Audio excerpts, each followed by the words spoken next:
Hey, start be good, yo.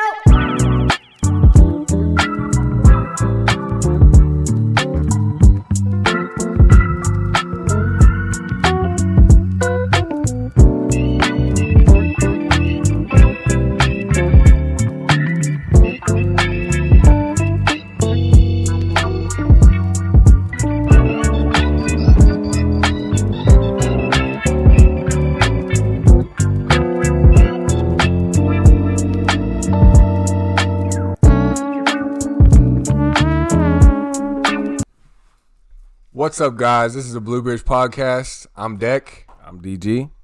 And today we're going to get into the Steelers, of course. I believe this is our 6th episode. I might not be correct on that, but we missed last week, so we're back again this week. And we're going to be wrapping up pretty much the preseason. Not going to get too introspective, or I guess that would be me. We're not going to get too into it, I should say, because I'm kind of losing my hunger for the preseason. Yeah, I had a little bit at the beginning. Here. Yeah. I had a little bit of hunger for it just because I wanted to see us bear that black and gold. You know, I wanted to see some football, but now it's time for the real deal. So preseason is cool for the first game. Don't get it wrong. But after that, it's like, all right. Yeah. I mean, you could spark it off how you feel as a whole. Okay. Well, if we're talking about the preseason, I'd like to start off with the Derek Harmon injury. Well, actually, no. Before we start with that, I'd like to start off with some of the pros and some of the cons that I've seen. I'm not going to act like I've sat here and watched every game for 4 quarters because I haven't. But I have watched each game until I think about halftime. So, first, I want to start with our running back room. I'm not super impressed. Yeah. But that's not me saying we won't be good when the season comes around. That's just me saying I don't know if this sample size was enough for me to really get excited over it.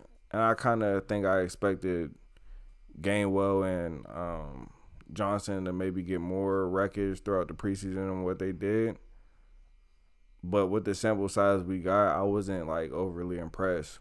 But it's the preseason. That's why it's so hard for me to really get into it because there's so many good things that I've seen in the preseason the past couple of years, and it doesn't really have much significance for the regular season. There's things that I've seen in the preseason that, you know, weren't the best, and sometimes they get in the regular season and things change. So I really don't want to get in depth with pros and cons because I haven't really seen too many cons. But if I have to go by position groups, I say I'm definitely impressed with Skylar Thompson and, you know, what he was able to do this preseason. And not saying he should be number 2 or whether he should be number 3 right now, but I think he had a solid performances throughout the 3 games. Then I'll go to wide receiver room. I think Scotty Miller is probably the one dude I could say show some good veteran. Like he looked good, but we haven't seen Scotty Miller do much in the regular season. So how do I take, you know? That's pretty much. I don't really want to get into depth with that. I'm gonna let Declan go ahead. Yeah. I'm just, like I said, I'm kind of fed up with preseason right now. I'm just antsy to get to the real deal where it really matters. When it comes to the Harmon injury, of course, that sucks. I'm not even sure the entire details of it. Is he good? Knee sprain. Okay. Yeah, that's not a big deal. That's what happens. You know, he's a young guy getting into the league, exerting a lot of strength and energy, so he's going to be fine. My main take on preseason is KJ, Caleb Johnson. I wanted more. Maybe I was shooting for the stars, but I wanted like a good 100-yard game at least, maybe a tutty in there. Something that showed me his elusiveness, something that showed me the compare and contrast between him and Najee.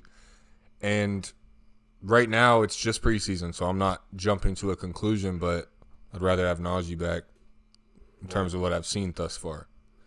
Now, does that mean that KJ's not going to be a good player? No. It's just I wanted something. I wanted something to get me ready for the season. As of now, I'm going to be relying on Jaylen Warren, the veteran in our room, as well as Kenneth Gainwell, which when he brought that up earlier, that's another thought I'm going to have on preseason quickly is a guy like Kenneth Gainwell, I understand I'm wanting to see him. It's a new team, new schematics and all that, but I don't need to see a guy like that too much. I'm not saying he felt like he really needed to see him, but I saw a lot of people kind of like overdoing it when it came to seeing these guys. Like I was listening to 93.7 The Fan. It might have been Andrew Filipponi, which if you're out there, buddy, I'm not a big fan of you. Don't like you. The morning guys do a great job. But I think he was, it might not have been him. It might have been someone that I really do like. Either way, they were kind of stressing the importance of seeing Aaron Rodgers, seeing a Jalen Ramsey in our uniform for a preseason game, seeing a DK Metcalf. And I don't care. I've seen what these guys are capable of in the league, including Kenneth Gainwell. He's not on their star power level, but nonetheless, I'm not worried about seeing these guys play in our colors just for fun. I know what they're going to bring on week 1. That's to be determined in terms of their health and in terms of their disability to go out there. It's mostly health, but what they'll do. But I'm already convinced what they can do in the league. So I don't know why people are overreacting about, I want to see him play. I think at the end of the day, week 1 is the real week. That's going to be when we can figure out what we need to figure out. Like I said in the last episode, it's great to see people trying to feed their families, fight for a roster spot. I'll include in there we did cut Rock Taylor, which from what I saw, I thought he was going to get signed, mostly with our lack of wide receiver depth. But those guys up there know a lot more than me. They evaluated him, and he did not make it. There's probably going to be several others that we end up realizing didn't make it. But, yeah, I mean, to put a cap on it, yeah, we're just going to be honest Steeler fans. Like, part of me wanted to be like, this is the wrap-up of the 2 last games because we didn't make them both. I watched the first one entirely. And I watched the second one for the end, actually, like the end. I had something going on, and it was really the same stuff. I don't want to go too far into it. It's not enticing. Yeah, I'll move. I won't say I really will move on because I did want to touch back into with Caleb Johnson because he spoke on him. So I'm gonna piggyback off of that a little bit. I do think I can't remember who we played. It was at home. The last time we played at home, who was that? That was the Bucks? Buccaneers. Buccaneers, yeah. Okay. Caleb Johnson had some nice runs that game. So, I agree.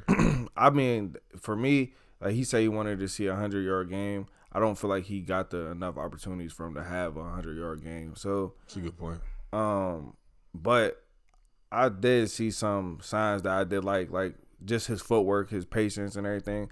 I did see some things I like, but I didn't see enough sample size for me to really like give an in-depth on how he looked. But I like what he did with the opportunities he was given. Now, the thing I've noticed with him is just he likes to bounce a lot of things. Like, I think in the NFL, you got to kind of know when to – it's not college, so you're not going to be able to just – it's like going from high school to college, it's a little bit different. You got to get adjusted, and then, he was a great back in college, but now he's coming to the NFL. That's what the preseason is for us to be able to show what he needs to work better at. And I just think he was bouncing things a little bit too much. But then against the Bucks, I've seen him improve some of them things. So I'm still interested to see more in what he's going to look like with the whole starting offense out there. But do I want Najee back?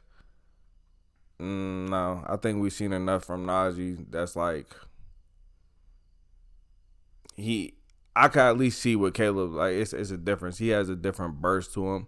Like he doesn't run like Najee at all, in my opinion. But Najee brought a toughness, just a personality that's harder, and things like that go hand in hand during the regular season. So you do lose certain things with Najee. He was a good character guy and all that, and he had his games too, but he wasn't consistent enough.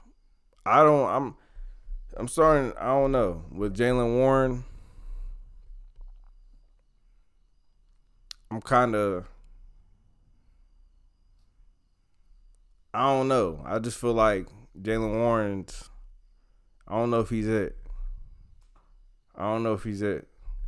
Like I liked him. I still do like him, but clearly he keeps fumbling. He fumbled the last preseason game, right? I think so. Hey, He fumbled the can I last. cut you off for a second? Yeah. Hey, we're unhinged here. We're not gonna be super professional. I think I'm gonna use that camera over there. Hey, we got 2 cameras going. I think I'm gonna use this one. It's gonna be the better quality. We gotta look in the middle or something. It may look cross-eyed. I'm gonna look wherever my that's eyes fine. take. You got it. You know what I'm saying? They're here for the takes. They're not here for the looks. So. But Jaylen Warren. yeah, Jaylen Warren. Fumbled. I'm not. That's clearly a problem for him. Like we can't just overlook that. Like as good as he is, sometimes he fumbles a lot. So I don't know. He got to clean that up. Yeah, preseason is the preseason. I think a lot of the guys we expected to look decent. Payne Wilson looked all right when he was in there. Everyone looked pretty decent when they were in there. So yeah. Wait, did Jalen Ramsey? I feel like he played the last game. Did play, so I take back what I said earlier. He played the last game, but yeah, but nothing crazy. He's just getting a little run in, honestly. Yeah, you don't need that at him. Yeah. So, to touch up on the Harmon injury, I'm just glad it wasn't nothing bigger than what it was, and he ultimately came down with a knee sprain. So, that's always a good sign. That I think they said maybe like a month he'll be out or something like that. So we'll have him back here shortly. We get 2 weeks before our first game. So yeah, that's all I got on the preseason. I lied a little bit. I'll follow up with a quick preseason take, and I'll go right into I'm gonna reference preseason in my next take. But YA Black looked really good last game. Was that last game he did the belly rub? Yeah. He is I keep saying this about everyone. He's one of the steals of the draft for sure. From what I see, I know it's preseason, it's a little early, but his intangibles seem to be there. His motor, I don't have to go too far. His size, his ability to get off blocks. He fits what we need. That's the biggest thing. I feel like he was good for what we need. We need he's a stealer. Big run stopper type of guy who could just bull rush and get that pressure up the middle for our good edge rushers. So yeah, I think he'll be a key depth piece that slowly turns himself into a veteran starter. And I'm not saying when that'll be, but I think he'll start one day.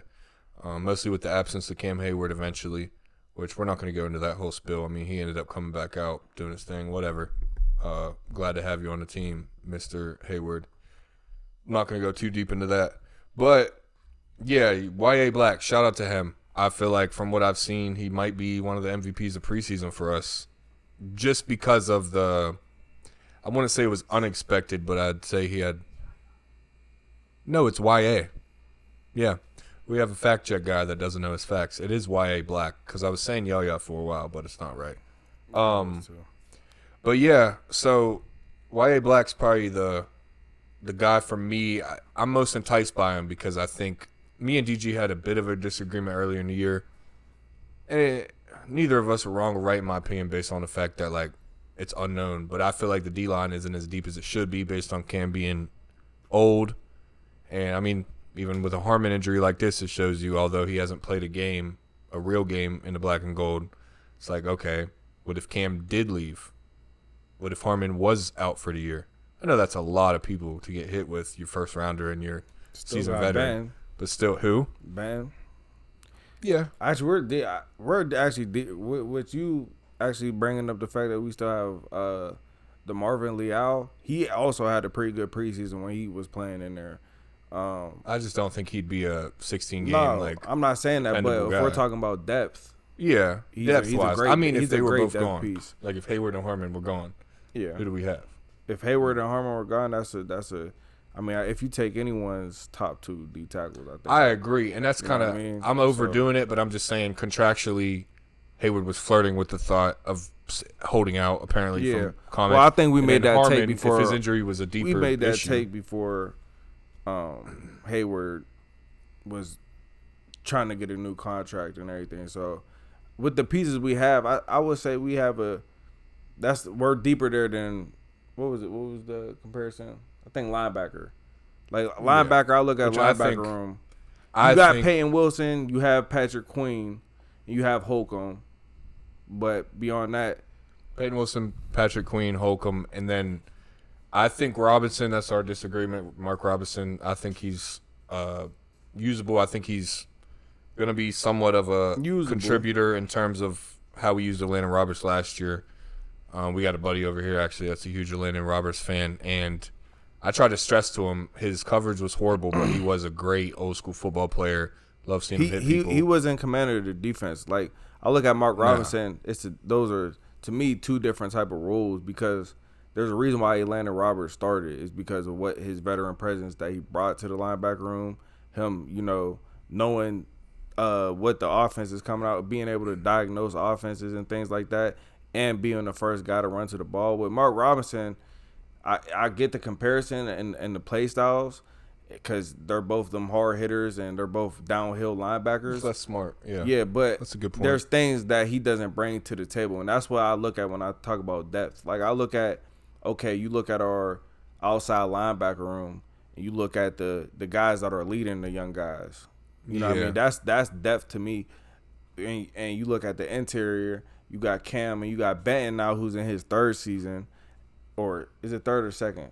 I think it's his third season. Because him and Herbig might have come and then you got YA and you got Derek Harmon back there. So if you do lose Derek Harmon and Cam Hayward, I agree with you. Yeah, we'll be looking just Cam itself, then we're looking scarce. We're looking scarce in terms of experience. Yes, I agree. Experience. But I think you can argue those are two of our our interior and our linebacker. I do think Patrick is, Queen is a voice of reason in terms of a young linebacker's headspace. But all I was saying about linebackers, I do think Mark Robinson. I understand the intellect drop off in terms of football. I don't know him personally. There is a difference for sure. Landon Roberts was in on snaps. He was our pretty much our spare key there. He was our what would they call it? A spell guy. Yeah. At some point last year, of course, because of Holcomb injury. Guess what I'm saying is, with Mark Robinson, if he didn't bring what he brings to the table in special teams, and what he bring, like even them trying to put him at running back, like they're doing different things with them because of the type of player he is. But I feel you. If we're talking about strictly linebacker, like, yes, he hustles. Yes, he's a downhill. He hits, but he hasn't shown us anything that's like enough sample size. Again, I'll go back to the sample size that we could really judge and be like, yeah, we could put him in if so-and-so went down. That's the type he has been in over the years. No, he has, and we haven't been good either. Games, you know what I mean? So that's what comes with having a guy like Mark Robinson in there. That means you're probably very scarce at that position. I think he's proven to me, at least with his big hitting ability, that he can be the fourth guy. I don't anticipate Holcomb, Peyton Wilson, and Patrick Queen to get hurt. And mostly when you're putting two guys out there at once.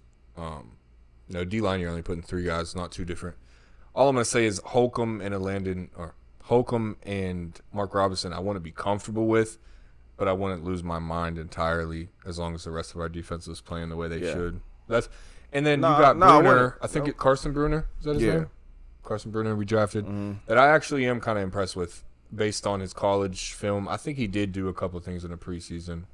I'm kind of beginning to forget. Number 44. Another guy I forgot about was Loudermilk on the defensive line too. He's someone that's came in and contributed a lot of snaps for us, and over the course of the last 3 seasons. So we have guys at both positions. It's just like those are probably our most scarce positions. So if I had to look at our defense and O-line too, but if I had to look at our defense, I'm pretty comfortable in our secondary, especially with the way Juan Thornhill was looking. Yeah, he was looking. That's a good takeaway from preseason. Juan Thornhill, it's just preseason, but as of now, I think he proved that he can be the free safety that steps up and fills in a role that isn't pivotal to our team. It isn't going to be a situation where we need, like I said earlier, I have a buddy that's a Chiefs fan, and he was saying that if you could expect anything from him, is that sometimes he's a liability in the pass game, but he's a hard hitting guy. He's someone that causes a lot of turnovers, is what this person told me. So he told me that's what I should expect from him this season, and I think he kind of showed that this preseason. My bad. No, you're good. Yeah, I mean, I'm not going to try to think of a player comparison. I was going to, but at the end of the day, I just need him to play free safety. I don't need him to be too flashy. Of course, free safeties, you want some turnovers, you want some splash plays, but I just want a guy that can fill his role, mostly with a defensive backfield with guys that we're confident in. I think most of the league would be. If you have a defensive backfield with Jalen Ramsey, period, you're looking better than a lot of people. But you got JPJ, Darius Slay, and, of course, you have Deshaun Elliott, one of our favorite players over here at the Bluebirds podcast. So I think we're going to be fine in that aspect. I guess working down, like, right now, we're just going to keep it, like, kind of short and sweet because we're just like the rest of the Steelers fans. We're ready for it all to get real. Mm-hmm. First week we're playing the Jets. I'm a big Justin Fields guy. I'm not trying to do a full pregame, but you let me know how you're feeling. Go ahead, bro. But, man, like, I was a huge Justin Fields guy. I don't know what I just said, but I'll elaborate. I was a big Justin Fields guy prior to him not signing with us. But from what I did see in preseason, I'm not like, oh, my God, that guy's horrible, like a lot of people are, just trying to make themselves feel better. We didn't pick him up. But I will say some of that arm shown in the preseason was, I guess now that he's not in black and yellow, I'm not going to vouch for him. But it wasn't anything that I was sitting there saying, oh, I would have rathered him over Aaron Rodgers, which I don't ask for that in preseason. But quarterback position, the most important position in football, I think given our options, we are at our best. Yeah. We are at our best right now. Yeah. Aaron Rodgers is our quarterback. I'm comfortable with that. I can go to sleep at night knowing that when that ball is hiked, it's going to be Aaron Rodgers with that in his hand. Russell Wilson did not give me that comfortability. That's fine. We got someone over here. That's all right. So the comfortability within the quarterback position, I'm surrendering to a multiple-time MVP, Super Bowl winner against us, which I'm sour about still to this day, but that's all good. He's our guy now. Don't have to go too far into his credentials. I wasn't the biggest fan of him when we first got him, but he's been a team player thus far. We haven't played actual games, but he's been a very, like, non-self-oriented guy in terms of what people made him out to be in the media. We've said this multiple times, but just to brush up, like, I think that's fine. I've heard our offensive line is gelling well. Yeah, they impressed me. Yeah, and they did do good. I didn't see anything that I was Broderick. Oh yeah, we should probably speak on Broderick too, because I know. All right. Yeah, he's been like, I don't want to say 9-day difference between left tackle and right tackle, but you could definitely see the comfortability that he's playing with now, and the confidence grows. And I think I've touched on it before. I think that's the biggest thing for him, was never really the talent. Technique sometimes slips away from him, but I think the biggest thing for him was definitely just his confidence, just putting a good string of games together. And I think he did that with the preseason, and it'll show week 1, in my opinion. I think he'll take pride in knowing that Aaron's playing his former team and that he's going to want to keep him protected. So I do like what I've seen from Broderick Jones. So my bad for acting like I didn't want to go into anything with the preseason. Because clearly that's all we have to go on right now. We're kind of winging it. So. We were getting cutthroat before we even started recording. Like, man, we're all anxious. Everyone anxious watching this, season. If you care about the Steelers, you're almost like ready for this to wrap up. And I was just going to say I have another take from preseason. So whatever. We're condescending ourselves, but we're just two guys talking. So at the end of the day, if you're here, you can understand where we're coming from. It's relatable in the aspect of conversation. You're not always going to be straight line forward. So I will say Roman Wilson, the last 2 games, I did like what I saw. Do I think he's going to be a wide receiver too?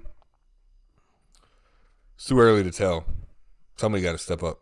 Calvin is my, if I had to put my lottery pick on it, I'd expect him to be our most productive outside of DK Metcalf receiver.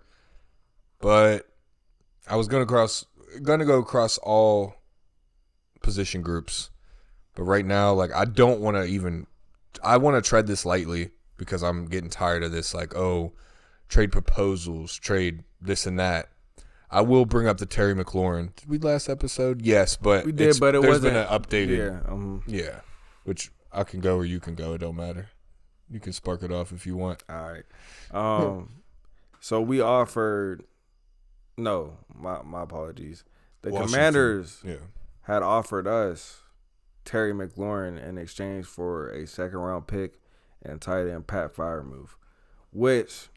If I'm going to speak on it, and I'm being honest, there's a lot of people who's high on Freiermuth. I think I'm one of those people who are in the middle on it. Like, I think he shows flashes of being a potential top 15 or top 10 tight end in the league. And I think there's games where you don't hear from him. So it's like, how when I'm looking at something like that, how much do we miss a guy like that?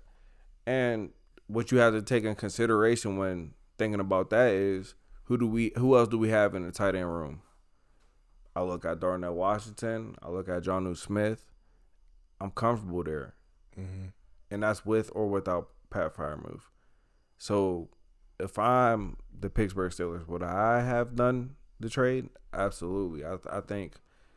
The second round. Yeah, because I mean, look at all the picks we have. Why not? Yeah, we have. Why not know that you're comfortable at wide receiver going into next draft and being able to pick wherever you want? The pay probably has something to do with it too. Because eventually, if they want to keep him, they'd have like DK and him both making so much money. Yeah, but that's true. I am hearing you out because I'm not trying to cut you off. No, you're good.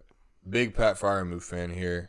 As soon as we drafted him, I was like in and out of like in Penn State. I'm a Pitt fan at this point. But shout out Penn State. It was tight end U for a long time. Might still be. Yeah, I mean, they just Tyler Warren. They still got a good tight end over at Penn State? Yeah, okay. They always do. Yeah, see, they always do. Freiermuth, man, I love the guy. Like, but what DG said is correct. But I'll get on it a little bit. Like, there's times where I'm like, you know what, he might be a top 5. And that's probably the Steeler fan in me getting real hype when he has good games. But there's times where, I mean, I'm not gonna say bottom 5, but yeah, DG's right. Like, he's a wavering guy, and that's not a great thing. We did offer him a contract for a reason. People that know what they're talking about gave him an extension. But I'd say he's like the tight end version of Najee. Like, I feel like schematically it's not always set up for him to win, which is odd last year based on the fact that Arthur Smith is a tight end guy. Like, I mean, there was a point in the game where we played the Ravens where we were down 21-7. Oh, he dropped that. No, he caught a pass, had all the momentum going into to be able to run this defender over and get a first down, and the defender wasn't even coming up maliciously to try to hit this man to stop him from getting a first down. And he still failed to do that. So things like that, I pay attention to things like that because that's kind of who Pat Freiermuth is. He's a good pass catcher. He's a above average route runner for a tight end. Yeah. But I don't like his physicality at times. He fumbles when he gets hit in a certain way sometimes, and he fumbles a lot. But that's not to say that I don't like him as a player. I do. But if we're talking about getting a guy who's went 1,000 yards with every quarterback he's had on the roster, and he's had Heineke. He's had some very Sam. Who was the one from North Carolina? Sam Darnold. No. Sam, one that came from North Carolina. What was his name? He was number 7. Sam something. Howell. Sam Howell. Yeah, he played with him, and all these quarterbacks, he still had 1,000 yards. So if I'm looking at, I'm talking about Terry. So So if I'm looking at Terry, if I'm looking at that, I don't know nothing. And like that, to Deck's credit, talking about we would probably have to pay him in the future. It's no problem, we would, but. Listen, it's about our needs. I don't know. Yeah, you know what I mean? Think he'd be a 1-year rental. I don't think. Yeah, no, he is. That's a guy. If you got a chance, and they're asking for a second rounder and a guy who's inconsistent, for a guy that's been consistent his whole career and hasn't shown any signs of him slowing down, I think I would have made that trade happen right on the spot. But I know Tomlin's high on Freiermuth. A lot of Steeler fans are. I'm excited to see how he looks with Aaron Rodgers as well. But I think there's a good chance we look back and we're like, and we have Jonnu Smith. Like, Jonnu Smith is the perfect blend of Darnell Washington and Pat Freiermuth. So it's like, I agree. And Darnell, I expect us to. They say him and Aaron Rodgers has a great connection in the red zone. Preseason take. Yeah, he's been electric apparently. Like, yeah, my dad texted me the other day and said he's gonna have 10 touchdowns this year or 12 maybe, and I was like, that's possible. I hope so. Man. I could see Aaron. I could see a world where he only has 17 receptions the whole season and 9 or 10 of those being touchdowns, just because the way we'll utilize him will be more red zone, will be more even. And when I say red zone, not just goal line situations, like 20, we're at the 20 and we're using them running a post or something. You know what I mean? Like stuff where he's just going to be a mismatch. He's different. He's a different breed of tight end. Yeah, and if you look at that, like look at a package where we have DK out there, Washington and Jonnu Smith. Like people don't, and Calvin Austin as your other guy. I think there's a good chance, and this could be a hot take, but it's really not whenever I go explain it. I think Calvin Austin can be number one in receiving yards this year. I think it's a possibility because of how much attention DK will attract and the way Aaron Rodgers, one thing Aaron Rodgers is great at is throwing the ball to where his receivers can not just catch the ball, but make a play after they catch the ball. And that's one thing Rodgers has been. Little yak. Yeah. I'm playing. That yak. Yeah. That's where I like. If we could find ways to get Calvin Austin the ball in space, or even just making sure that we have a quarterback that gets him the ball to where he's able to do something like the play, I think we'll see a lot of his high end potential. To where we've seen flashes, but it's not enough to where people are ready to commit to him, as you see now, as even a wide receiver too, which I think he's only shown that he's getting better and better. I think this year he'll show the same thing. So I think there's a world where he could be our number one. And I'm not gonna say receptions, but in yards because of the yards after the catch. Yeah, I'm not gonna disagree with that take based on the point you elaborated on with DK attracting a lot of attention. With GP and DK originally being my thought, that was gonna be hell for opposing defenses. Now DK is going to be initiating most of the hell upon teams. So yeah, I could see a world where Calvin Austin with his route running ability and speed is really high in yards, mostly with his yak potential being so like little like B around there. He's buzzing around like he's very fast, 4.3 I believe. So I could see a world, although I've told you guys I'm not.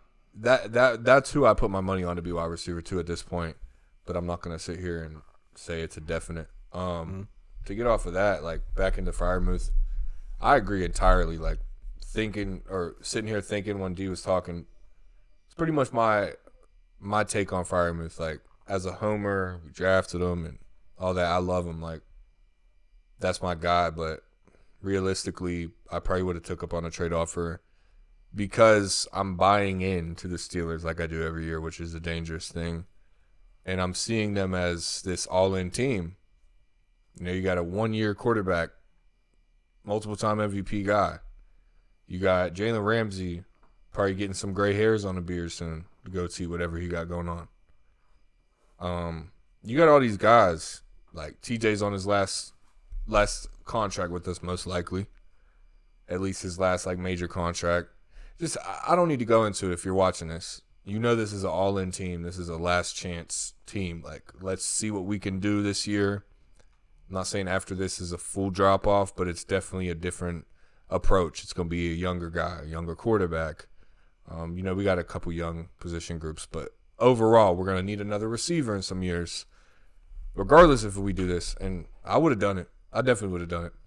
If I was the guy, it would have hurt my heart as a fan, and if I was the guy to pull that trigger to let Freiermuth go. But with Terry McLaurin out there, I mean, you pay both of them. Do what the Bengals did. You do what you can with this cap space we have currently. They don't seem to like wrecking the ship, which I understand. Like, they want to stay afloat for years to come, and that's one of their prideful angles they take in certain conversations. We're the Steelers. We've been one of the most competitive teams in all of sports, not just NFL. For years and years and years, we have had a winning record for this long, blah, blah, blah, blah, blah. That's fine, but all of us watching, or all of us in this room right now, and all of you guys watching this podcast are sick and tired of being average. Terry McLaurin's your fast ticket, your quick ticket to being above average. If you have Aaron Rodgers, I mean, even on That his boosts us rocking to chair, that's you get Terry McLaurin.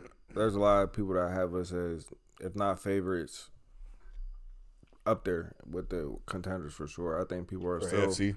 Yeah, I think people are still worried just because of the wide receiver room. And I think people nitpick too with the Steelers. I do think, people use their pride when talking about the Steelers too, and like what to expect from the season.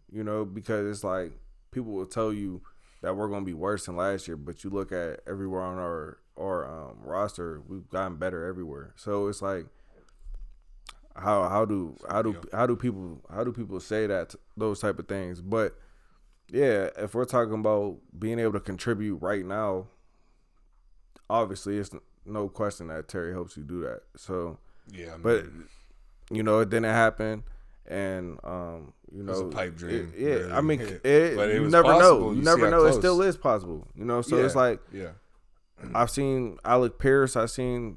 We might not get another. I'm not holding my breath on getting another receiver, because honestly, I feel like, Omar Khan. One thing I noticed about him is like he strikes at weird times. So it's like you'll think he's you're off of someone off the trade, and then boom, out of nowhere. When I woke up to that Jalen Ramsey trade, I was like, Jalen Ramsey. I thought we were established. I thought we got and that came along with Jonnu. So I didn't think we were established per se, but I was like, whoa. Like, it was random. It was random. Like before that was kind of. Yeah, you wasn't. No one here was thinking that Minka wouldn't be on the team this year. So yeah, once GP left, I was like, oh, we're gonna have the same squad. Maybe they'll pick up a wide receiver too, and we're gonna try to run it back with Aaron. But yeah, they changed the whole. He is unpredictable. Yeah, Khan is unpredictable. But then again, when you think he's asleep, sometimes he is. Yeah, but I think Mike alluded a lot to he's comfortable in the wide receiver room, and I think. Being this close to the season, are they really going to want to try to fit someone into the scheme of our offense when we just went through the preseason training camp and everything? I don't know. Depends on the player. Would that be good for us or not? I don't know. But I will say, if the Steelers are not super concerned with getting a wide receiver too, I'm going to just trust their plan and what they have in store. I do think people are sleeping on the fact that we are going to be able to utilize our tight ends a lot more than what people think, and a lot more than what people realize. Like, you have Jonnu Smith. Like, you could do so many different packages to where you don't necessarily need 3 great wideouts out there, or even Jonnu can line up a receiver. It just depends on the predictability of it. Really. Yeah, well, if we start getting figured out to that extent, we have a weak link everywhere but DK and the tight ends, and you can't guard everyone. Well, no, I'm not saying weak link. I'm just saying that pure number 2. Like, I look at, we could even go to the Texans last year when they lost everyone. Lost Stephon Diggs. Lost, Tank Dell. And still won the playoff game. You know what I mean? There's just certain things when you have a good systematic plan in your offense, you could afford to not have certain pieces. Like, and when I say certain pieces, it's just like, the Bengals, they need a Jamar Chase and T. Higgins because that's the type of spread offense that they run. And they don't defense. Yeah, you know what I mean? They've looked horrible in preseason. Well, yeah. And that's to be expected. You know what I mean? So their best shot is going to be to outscore people. People look at us. We don't necessarily need it. That's not the type of offense that we run. So if we want to be successful in what we want to do, which is be able to have a good run game and be able to hit on the play action, I think we have good pieces for that. You got a guy like Calvin Austin, who's great intermediately and could burn you deep. Roman Wilson, in his preseason debuts, showed that he could be good in a play action game. It's preseason, so I'm not taking too much from it. But DK, he's another guy. If you're pounding a team, you got Darnell Washington coming at you, and you got Jonnu Smith. You're getting pounded, and you can't stop the run. Pause. And then and then you get hit with a play action. Then boom, you know what I mean? Like, it's ways to do it. The Eagles the Eagles are the Eagles because of the guys that they have in their room. You know what I mean? That's the culture they established. That's the playing style that they established. And that's kind of what we're trying to model. Not saying we're trying to be the Eagles, but we want to establish our physicality. That's the Steelers. That's what we've always wanted to do. So I think from that perspective, we're doing that. You know what I mean? That's the guys that we brought in. I was already more familiar with Jonnu Smith than a lot of people were, so I know how good he is. I know how good he was when he played for the Falcons. I know how good he was last year on the Dolphins. So I know what he's going to bring to the table, and I know this is going to be a guy that you're going to forget about Freiermuth. You are. I'm being honest. That tandem could be nuts. It could be, but I think we'll see things from Jonnu Smith. Is a great route runner. Honestly, but Jonnu Smith is better. He's a better route runner. Yes, but they're both tight end ones on different teams. Like, I don't know. They're I don't know. Have we? This is up for y'all. Actually, have we seen enough from Pat Freiermuth for us to be like he's a certified tight end one in this league? I don't think we have. I think that last contract proved. Listen. People said Travis Kelce was washed last year, me included. He still caught for 800-some yards. Pat Freiermuth only had 500-some yards last year. So when we're talking about the realms of him being a Russell Wilson, a tight end one, I don't know. Russell Wilson can't throw across the middle of the field, so I'm gonna accredit that to that. I'm not. I don't know what he's going to do with the Giants, but in our setup, I'm not trying to ride too hard for Freiermuth. I'm just being real with what I've seen. From what I've seen from player even doesn't do that well sometimes. We talk about how TJ disappears. I just think schematically our approach is kind of bad on both sides a lot of the time. And I agree. Our top players, you look at their stats and you're like, where's it at? And I agree, but where I'm coming from more so is the things that we want to do. Jonnu Smith is going to show that he's not a liability in the blocking game. He's going to show that he is more than a capable route runner. Great hands. Could turn a 10-yard gain into a touchdown. That's the type of player he is, and we'll see that throughout the season. I think we know what this is about. That's more of what I'm saying. So the things that Pat Freiermuth doesn't do well, Jonnu Smith does great, and that's where I'm getting at. Like Pat Freiermuth, he's a good ball player. Catches. Actually, I'm not. He has decent hands at best. He's just not. He's not it, man. That's where I'm getting at, y'all. Pat Freiermuth, in my opinion, he's a good tight end, but he's exactly what he should have been, and that's a guy that he played good enough to be able to get some type of trade value. But I don't necessarily look at Pat Freiermuth as a tight end one. He doesn't have any Pro Bowls or nothing like that. Where are we basing this off of? You know what I mean? That's where I'm going at. I'm going to spew a lot of stuff right now. I feel like I haven't had Mike in a while. I ain't going to lie, bro. But I feel like did you not like the joke when I held my arm up? Yeah, that was funny. Y'all think it was funny? All right. My bad, y'all. That's all up for y'all. I'm going to spew a bunch of stuff right now. Freiermuth is a tight end one, in my opinion, but that doesn't necessarily mean he's a top. I just think he's a tight end one. Us having Jonnu and Freiermuth is a little bit nuts. Freiermuth coming into this league, getting a second contract. But yeah, a second contract. A contract after his rookie deal shows, regardless of what we both say, whether he's on his side, I'm on his side, let's say it was flipped, somebody that knows way more about like the evaluation process paid that boy some money. So I think potential. I think a lot of that's potential though. Of what we understandable, expect from but him. I mean Najee. But if we're talking about what we have seen, Najee, if we're in talking terms about of what stats, was actually one of our most consistent guys in the stat room. Najee ran for 3.6, I think 3.6 yards per carry. Yeah, you want in his career with the Pittsburgh Steelers. Barely scratched the surface. Okay, but he was 1,000+ yards. That's not impressive in a 17 game. 17 game. Then why does not everyone else have it? Huh? Why does everyone else not have it? Because there's for example, I seen a post that said Alvin Kamara never touched 1,000 yards. Are you taking Alvin Kamara or are you taking Najee Harris? Some things just don't matter. You know what I mean? What he brings, but what he that's brings rushing to the table, because he does a lot of out of the backfield. Yeah, but think about it. We're one of the most run heavy teams, and this was a stat last year that we had the most rushing attempts for the least yards per carry. No, I agree. So yeah, what I'm saying is for the quantity that we run the ball, we don't get a good outcome. And we I didn't agree, with, but he was going through brutality. Like the dude was getting horrible, schematically drawn up plays. But I'm gonna keep spewing right quick. So Najee, I'm not gonna stay on him because he's of old. You know, he's not a Steeler anymore. Good luck to him. But what I will say is there is a lot. We're definitely looking at this camera now.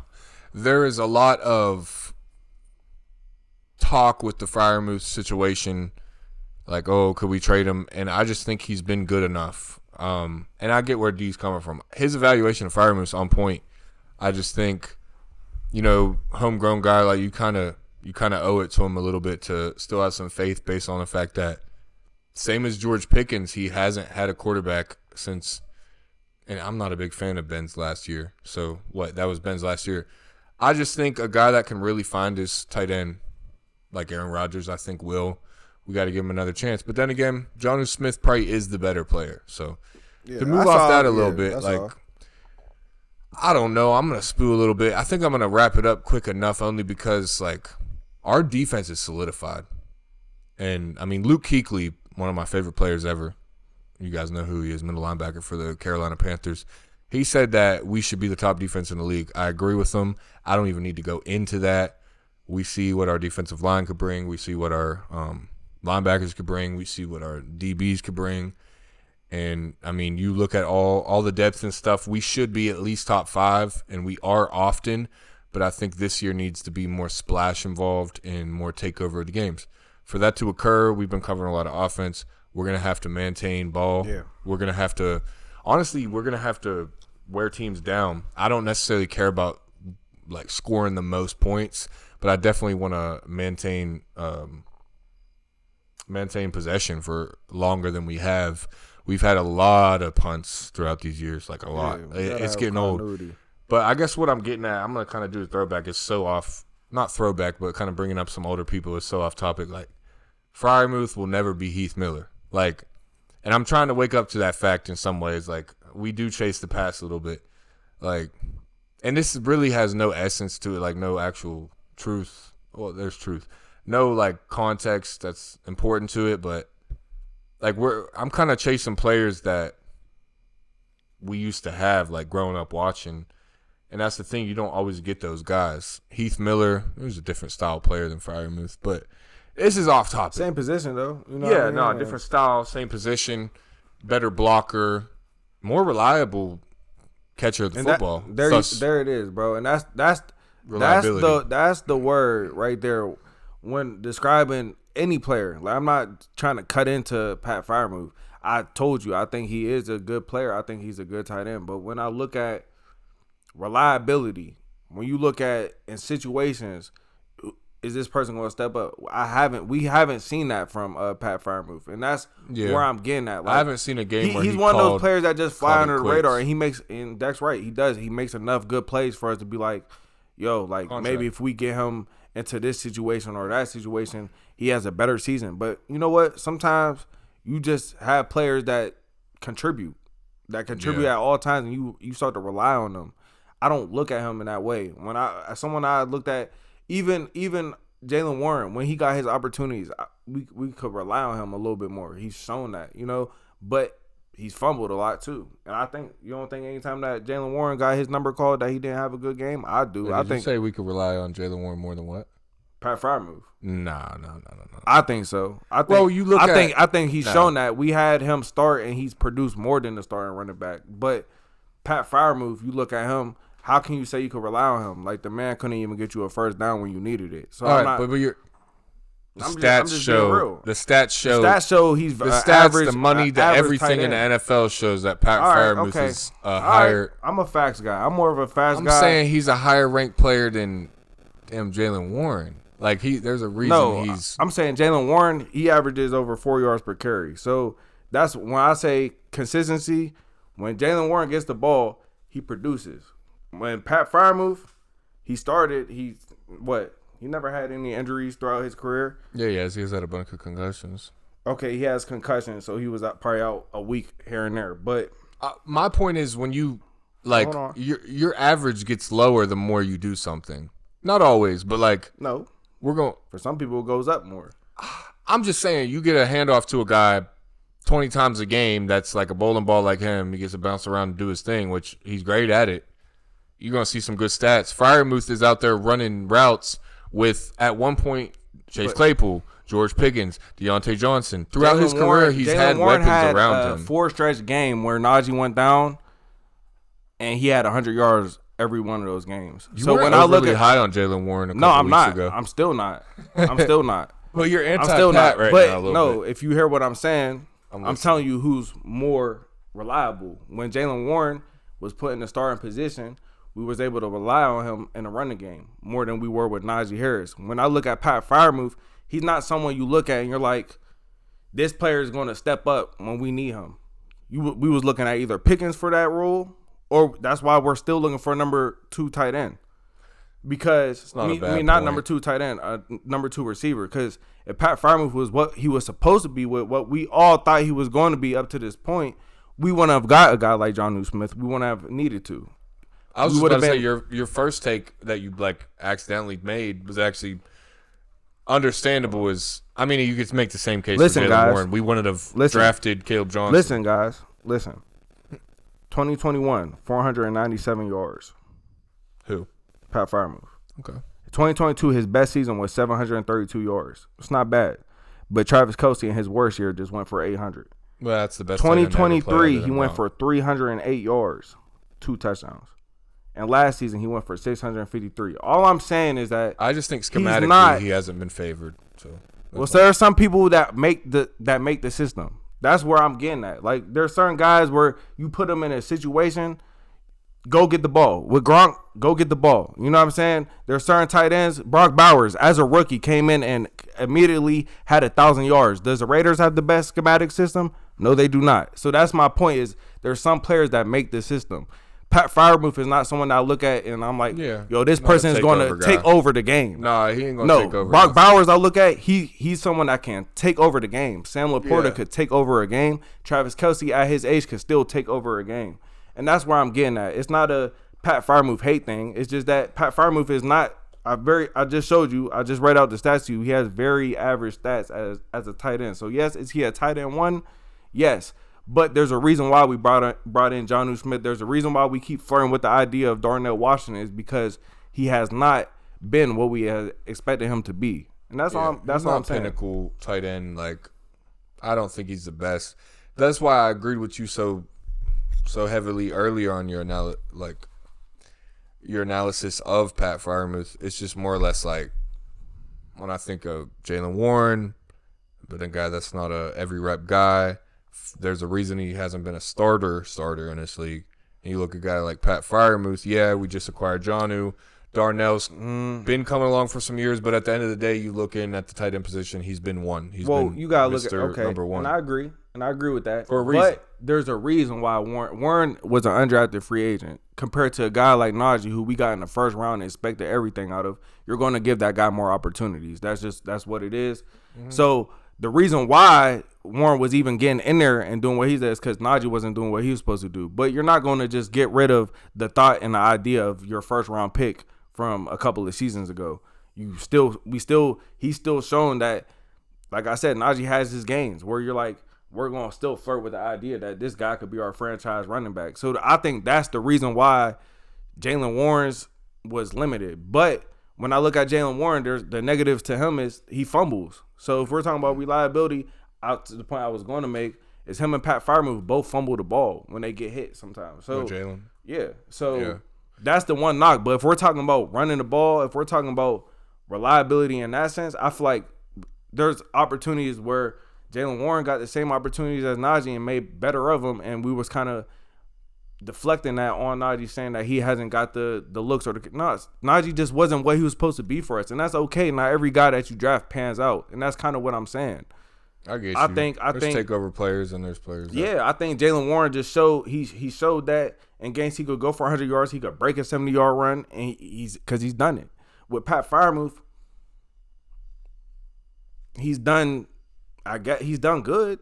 Don't get it wrong, but he's not. It's average. You know, it's really vanilla with what he's been doing. Above. So he had a couple seasons that average. I mean, honestly, bro. Like, I say above average would be like an 800-yard season.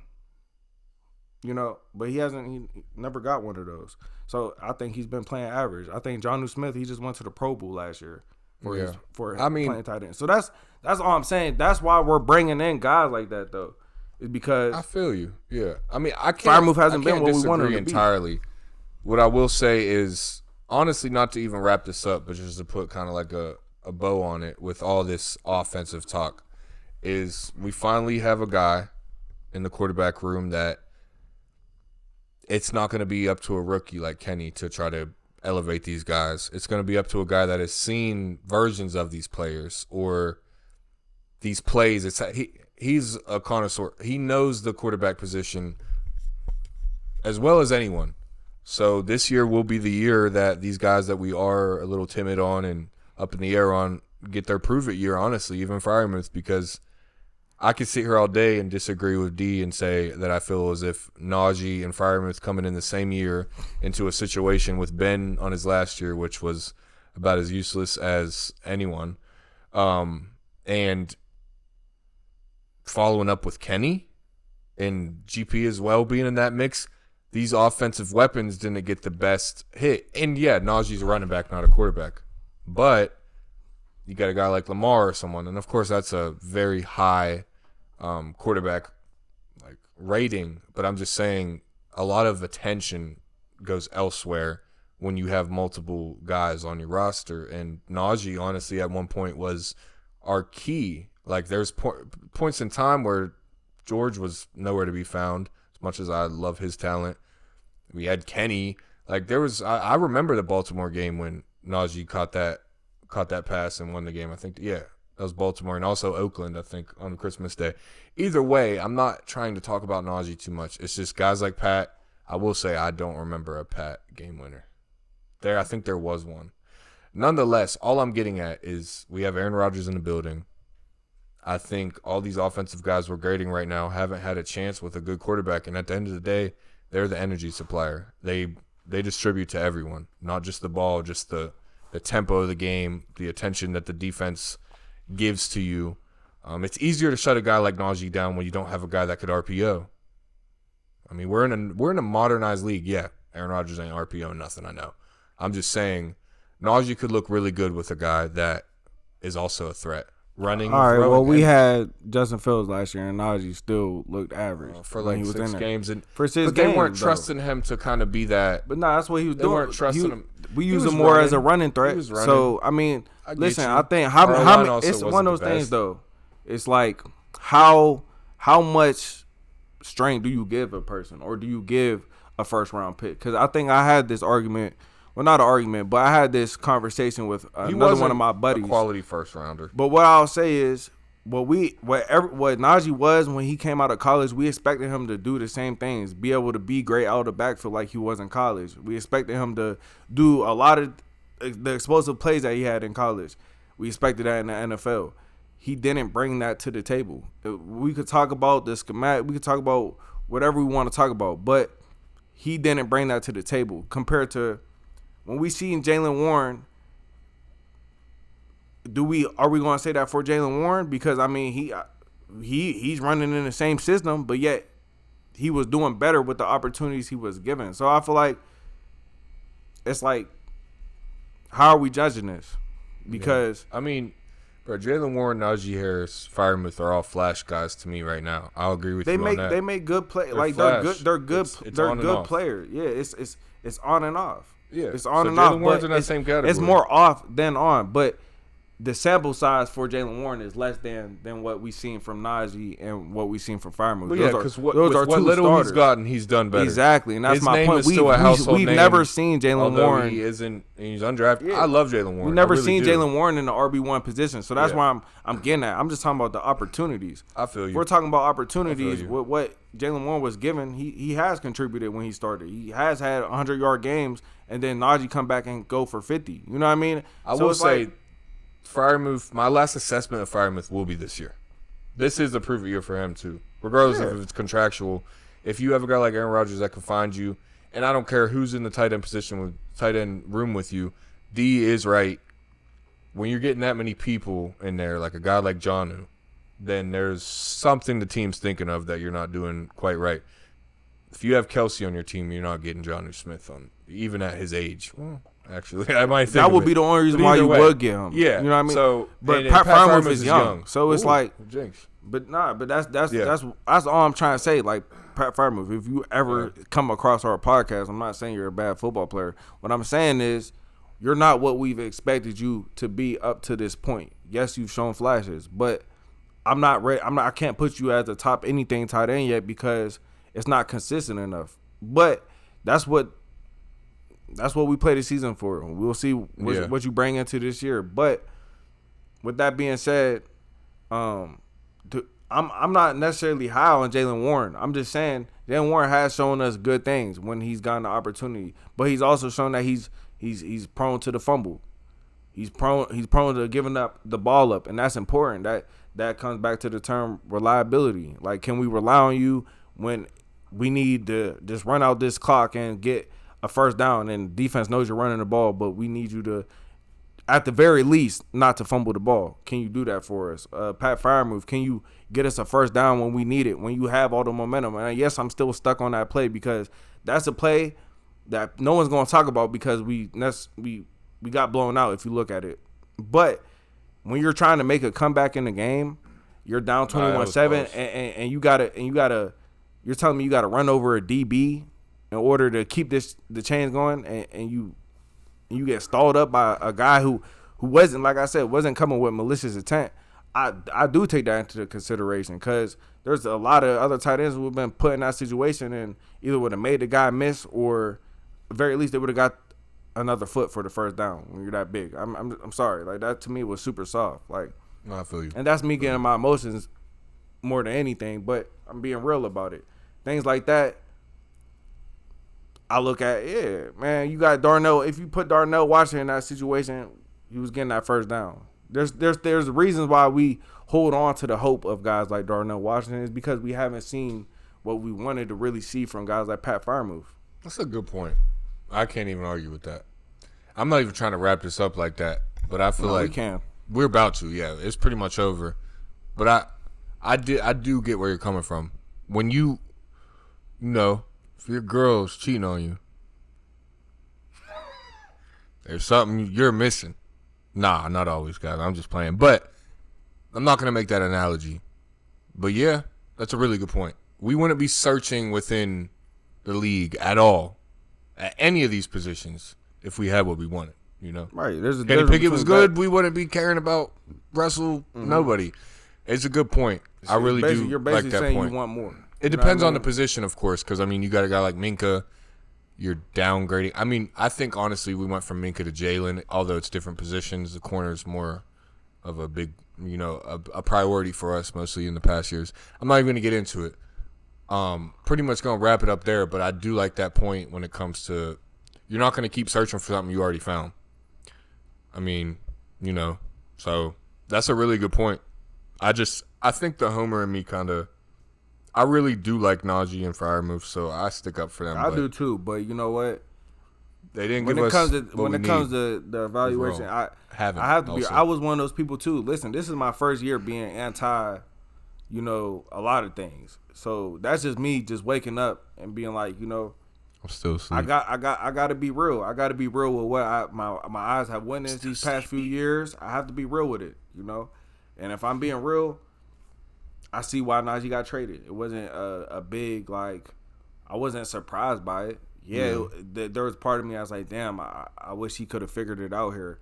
But there's another part of me that hopes he kills it with the Chargers. Nah. There's another part of me that hopes GP does what he does great at Dallas because I like GP as a player. No, GP's going to be nice. There's a lot. There's part of me that, well, a big part of me that wants Minka to go back to Miami and be successful and go back to being one of the top safeties in the league. But if I'm being real, he didn't give us what we needed these past few seasons. And ultimately, that's why he's not with us. And that's why all three of those guys are not with us. I literally hate this analogy. If you keep doing the same thing, expect different results. It's insanity. Insanity, yeah. You're crazy. But I get where D's coming from. Definitely, Yeah, this season we need to break this curse of expecting a different result out of the same ebb and flow of like that's even schematically based, that's player based, that's fan based. I know that sounds weird, but I don't know. We definitely always are like, oh, we're gonna win games. Like I'm tired of bragging to my friends like, oh yeah, we went. I don't care if we have a winning record. Like Yeah, I it's want to win a embarrassing. playoff It's game. embarrassing It really is. because Y'all are making trying to me make hot. that argument. I know, like when I know I lost the argument when I'm bringing up 6 rings. I'm just being honest. Like I just said that last time. when I gotta keep bringing up the old, it just lets me know that we're not doing nothing with the new. So Yeah. you Nah, know, that's and what I was there's gonna part say of me that earlier. hurts. That's the pride of me saying 6 rings. Listen, bro, I could care less. Well, I ain't gonna say I could care less because I lied to you. And that was a great childhood core memories for me was seeing those 2 Super Bowls that we were able to witness. The first one was a little bland though. I was a little young, but the consistency from 2017 to now is like I feel like our standard has changed a lot. You know, even 2017 before we were expected to at least win a game or 2 in the playoffs. Now we're happy with just getting there. Now we're happy with just barely getting over 500. Like that's the part I'm tired of. I know Declan and the rest of Steeler Nation is tired of. Like that's why I'm kind of delivering things the way I am right now is because we're getting closer to the season and I'm tired of the expectations. I'm at the point now, like this is not even podcast me. This is just as a fan where I just want to see things change so badly that it's like I can't even really get too hype anymore. Like I just have to see this with my own eyes. Like I don't even care if we go out there.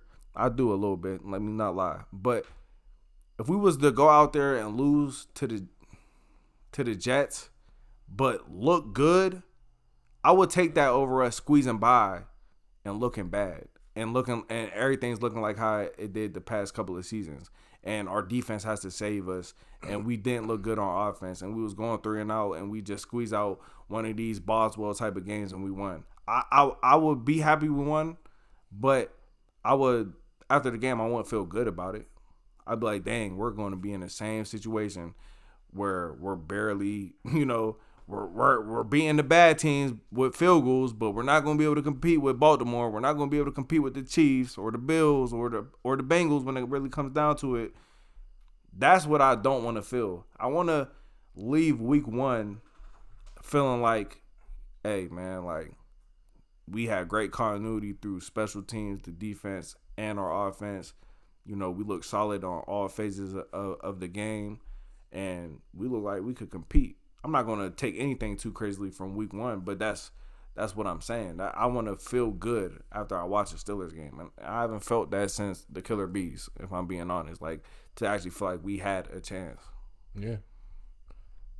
Yeah. You rapping? That's the wrap up. That was a little chat. My last quick summary of that is I agree in a lot of parts. I think last thing I'll say is we've gotten used to averageness. We've almost used it as this safety blanket. Like people will attack us and will say, wait, we've been average for a long time. We've been better than your team or better. I'd honestly rather be someone that's a fan of, sounds crazy, but like I'm not going to say a particular team.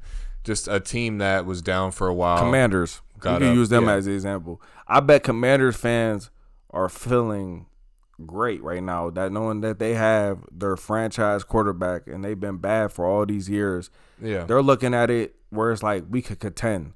They could at least say that they could contend. With us, we look like we should be able to contend. But we'll see. My bad. You're good. I said that last year as well. Like I even said to my buddy that's a Panthers fan not long ago, which I kind of disagree now, is like at least you have your Bryce Young. I think he is going to be the franchise guy. You have Horn, which is a great cornerback. That was before we got Jalen Ramsey. That was right after Russell Wilson did horribly.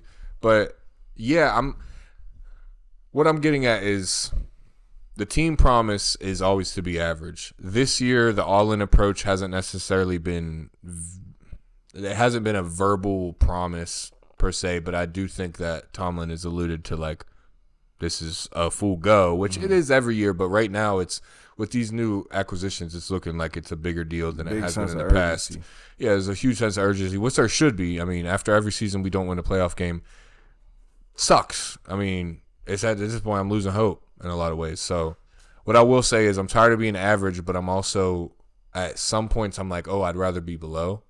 No, they've got us so used to this that I'm going to keep shooting for further. I don't want to be 3 and whatever. Like, I don't want to have 3 wins and get a high pick. I want to, if they're going to do it this way and go all in, I want to take the draft picks we can get, like we have back in the day, and make them into guys. Like, yeah. I'm not going to say particular names, but there's guys we made into beasts throughout Steelers history that weren't necessarily first-round guys. Let's just, if you don't want to tank Tomlin, then give me something this year. But after that, after this year, if we do bad, I'm ready to tank all the way because we need something. Other than next year we'll have comp picks. I'm not ready to tank per se, but I'm ready to rebuild entirely because right now it's not working. So, but that's my last go. Going into the season, I am hopeful and optimistic, but I'm also realistic. And I think our 2 areas that are going to really matter when it comes down to it, it's both on the offensive side of the ball. I think our running back room and our wide receiver room needs to be top tier for us to be a competitive team. I should have said O-line as well, but I really do have confidence they'll be decent this year. Yeah. To wrap things up, and I'm gonna just touch on the last part. O-line, that's one of those things where I'm anxious to see, what we look like as a unit. I do think we have good individual talent. You look at Zach Frazier, you look at McCormick, you look at Fautanu, even Samalu, and Bright. Like, those are all good individual offensive linemen. But can they come together and, step up in a big way that we need them to? RB room, I think is one of those rooms that need to step up in order for us to have a good season. It has to. I mean, that's what we like. That's what we love to do. So that's why I'll put O-line in that hand in hand. We go against some of the best defensive fronts being in the AFC North. So our O-line and our running back room have to come to play every week in order for us to be successful. And then my receiver room, I think we will. I'm not as worried about the wide receiver room as most people. I do feel like the popular thing to say and that I had said is that we do need a wide receiver number 2. I don't know. It depends what we're doing with our, like, schematically, because if we use our tight ends the right way, I can see us being just fine with the wide receiver room we have. But if we're not going to use the tight ends the right way and we're going to rely on playmaking, then we do need another wide receiver. So yeah, I think Aaron Rodgers. Yeah, if Jonnu Smith comes in and does some wide receiver 2 like things, then I'll be happy for sure. I mean, when it comes to the wide receiver room, the reason I'm not even trying to cut you off. No, the reason you're not. I'm gonna come up in there. Episode, so you're good. Nah, you're all good, man. I'm chilling. But at the end of the day, what I will say cool is, as hell. I said bro's cool as hell. Jonnu Smith being a higher level tight end is going to be a huge deal for the fact that right now, like, this is the last thing I'm going to say about the team. Only because that's fine. Yeah, he's chatting today, guys, and I'm letting him, I'm chilling. So shut up. So, my biggest thing is if DK goes down, I like things about Calvin. I like things about Roman. I don't love anything about him. So, I mean, Calvin's speed. I could love it, but what I mean is with DK, I look at him and I'm like, yep, ready to go. If he drops, God forbid, knock on wood, what the hell is that wide receiver room? So, I mean, and what? DK drops and you're like, we got tight ends. No. End of the day, you have to have a wide receiver 2 in this current league. So, my final mic drop of this episode, I won't say another word, honestly. I'm sure I will, but I won't say another word pertaining to the Steelers other than this channel, is this wide receiver 2 situation has to be solved without a tight end based on the fact that if DK drops, tell me if you're watching, if you're comfortable. Tell me. I bet you money you're not. So that's my final. Yeah, and I'll be delusional to not agree with that. Like if we're talking, sometimes I don't necessarily put injuries with the takes, but you kind of have to because it's a real part of the game. And I gotta agree. If DK goes down, I'm not comfortable with the wide receiver room. But what I was going to say was, with having Jonnu Smith and Darnell, might actually be able to help Freiermuth in a way where he could. What's the word? To where he could tap into more of his receiver ability, because I don't think he's a pure tight end. You know what I mean? He's too soft. I'm sorry, you're soft. Freiermuth. Yeah, Freiermuth is very soft. As a blocker, Freiermuth, you're soft. That's not a strong suit of your game. It's not me diminishing you as a man. I don't. But on the football field, you're just not the complete tight end. You know. But I do feel like having Jonnu and having Darnell Washington, you will be able to tap into your receiver abilities more. So we might be able to see more of a productive season yards-wise from you. Maybe. Moo. Yeah, I mean, that's another reason why we haven't got rid of you, is because the crowd screams your name after every time you touch the ball, and we do it with all of our tight ends. But when we start hearing new, that's going to start going away. So, new. Yeah. Jonnu. Yes, sir. Okay. So, I think Jonnu Smith is here to take your spot. That's basically where I'm getting at. This is the Freiermuth hate episode.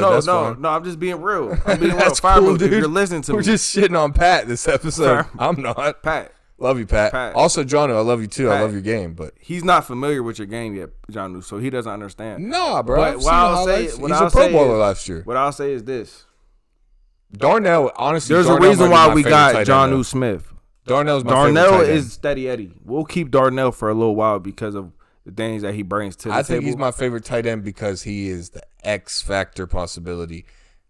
I will say, I'm done now. I'm not going to talk football again.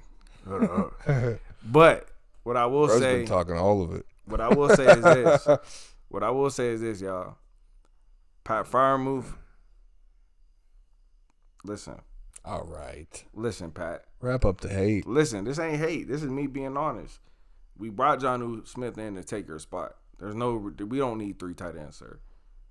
He's coming in to take your spot. So you got to do something about that. So I'm challenging you as a man. All right. Hey, Najee Harris is going to be better than Saquon Barkley this year. Hey, guys. This is the end of the Bluebirds podcast right now. I feel like we're going over. Your boy Deck. But, hey, appreciate you guys if you're coming back. You know, it's been a little 1 week slump or whatever. If you guys are tired of DG chatting like that about Freiermuth and all that, just comment below. And I had one episode where I chatted. I'm pretty sure you guys got bored to death with the last what, 5? The last 5 that we're cutting this out. This is just the extras. Yeah, we'll be done. And if you guys have noticed, my boy Deck has came with no hat this episode. Hey, bro, that's confidence, honestly. Good job, guys. Thanks. That was